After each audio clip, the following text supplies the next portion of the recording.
I do own a mint velvet dress, so does that mean I'm more or less likely to go to a sex club in Surrey? I don't know.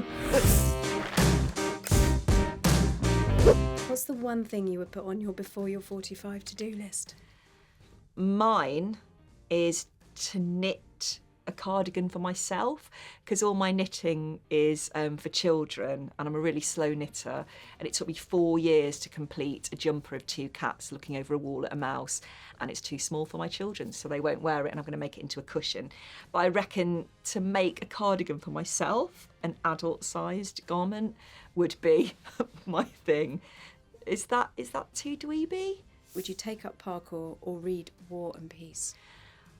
So I think I'd take up parkour. I think I quite like the idea of having like parkour gear, because I imagine they wear quite cool clothes. So I'd probably just buy the outfit that you wear to do parkour and just sort of hang around the sidelines. I'm all for buying the gear and then seeing how it goes. A bit like when you're in a band at school and you think of the name and you do all the album cover design before you've written any songs. Eat an oyster or do a 5-a-day new food fast? When I ate oysters, I got food poisoning, and I knew the oyster that gave me food poisoning. Its name was Alan.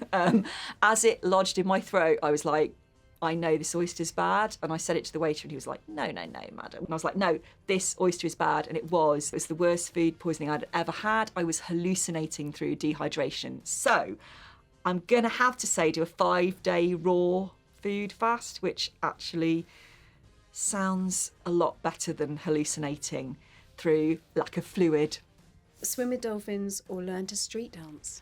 Swim with dolphins, no. I feel like I'd get the evil dolphin. I know that they're supposed to be really nice, and like dolphins are so gentle and they absolutely love people swimming with them and they sing.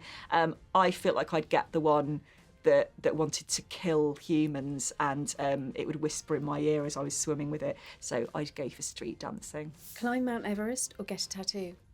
Definitely not get a tattoo, because I still want to do period drama. I think it's harder to get a part in something like Downton Abbey or The Crown if you've got like a tattoo saying Linkin Park on your neck. So I would say the other thing, if they had like a little lift on the mountain, that would be great. I just would have got there in a different way. Like when you go to like Margate, you don't think about how you got there, it's just the fact that you're in Margate. So I'd be at the top of the mountain and it doesn't matter how I got there, and then I could ski down. Oh, actually, yeah, I'd like to do that. What's the best advice in 45 things to do before you're 45? Probably not to wear a mint velvet dress to a sex club in Surrey. I think that's something that everyone can benefit from knowing. Do you own a mint velvet dress? I do own a mint velvet dress, so does that mean I'm more or less likely to go to a sex club in Surrey? I don't know. Who would you like to narrate your life? I think I would probably choose Claire Skinner from Outnumbered.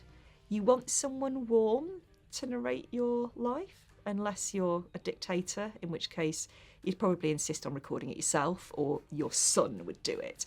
But I'm not a dictator, apart from when it comes to the dishwasher.